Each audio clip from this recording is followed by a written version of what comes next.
अस्सलाम वालेकुम जी, तुसी मेरा चैनल वेख रहे हो पाक पंजाबी कारपेंटर। मैं उम्मीद करसा मेरे सारे व्यूवर बिल्कुल खैर खरी नाल ठीक हो सो।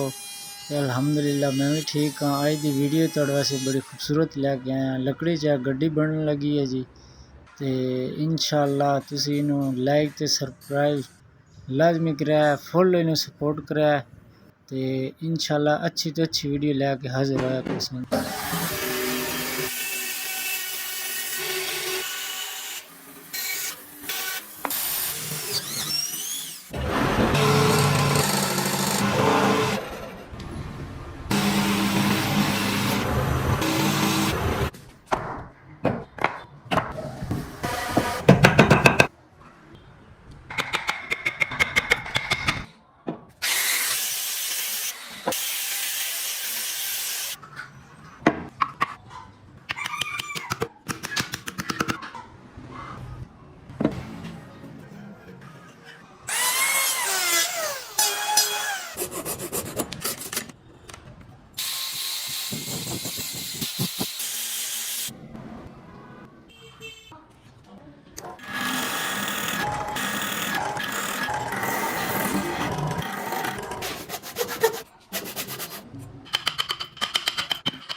कटाई वगैरह भाई ने सारी कर ली है, ते इनू फिर थोड़ा बाला फिक्स करके फिर यदि फिनिशिंग का काम करसी।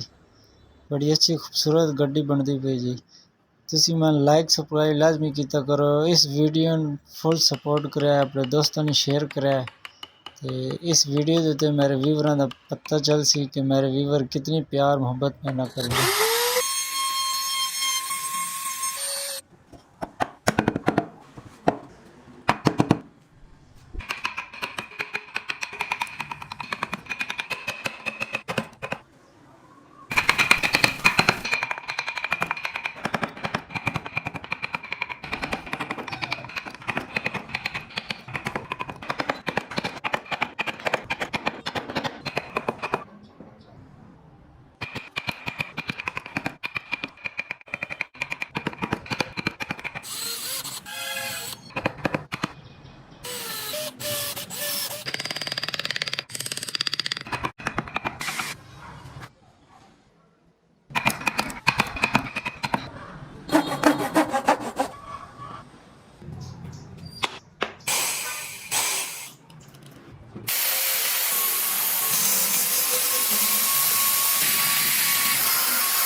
जी दोस्तों वेखो गड्डी बिल्कुल तैयार हो गई।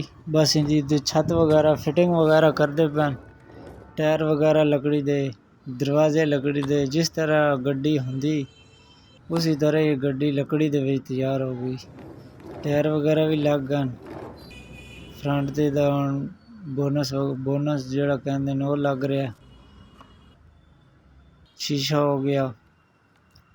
फिर सीटा वगैरह रख सन, सीटा भी रखी वैसे, दरवाजे भी लग गए। इंजन वगैरह की जगह सीटा रखी पईयां जी। वेखो लकड़ी की केड़ी खूबसूरत सीट बनाई। बैक साइड ते शीशे हो गए साइडां वाले। थोड़ा बाला जड़ा ये पेंट वगैरह करसन जिथे लाइटां वगैरह होंदियां। इन्हों लाइक सबसक्राइब करना तुहाडा काम है, शेयर करना। इंशाअल्लाह इन यार नेक्स्ट वीडियो तुहाडे वास्ते इस तो अच्छी ले आसां। ते अज दा वीडियो दा आगाज़ इत्थे ख़त्म करदे आं। इंशाअल्लाह नेक्स्ट वीडियो जिस तो अच्छी वीडियो लैके तुहाडे वास्ते हाजिर होसां। पाक पंजाबी कारपेंटर चैनल दा मेरा नाम है, इनू फुल तुसी सपोर्ट करो। ओके बाय, अल्लाह हाफिज़।